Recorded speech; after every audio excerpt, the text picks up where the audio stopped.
the traditional politicians are having a problem.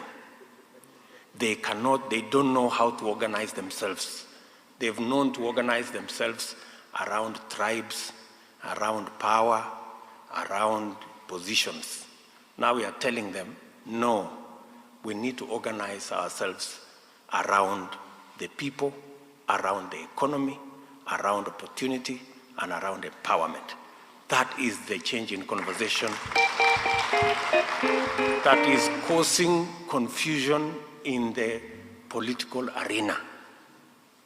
Mkisoma gazeti ya leo, all the newspapers today wanasema kuna hali ya taharuki kule kwa kiwanja. Watu hawajui ni left, sijui ni right, sijui tuungane na hawa, sijui tuungane na wale. In short, kimeumana.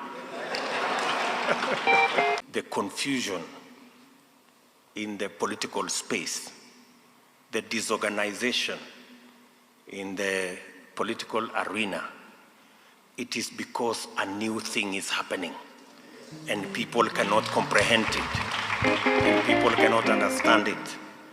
We have said we are changing the conversation, we are changing the politics of our nation away from ethnicity, away from changing the constitution so that us as leaders can share positions, share power, and do things that benefit us. And we are moving the conversation to ordinary people, changing the economy so that we can create jobs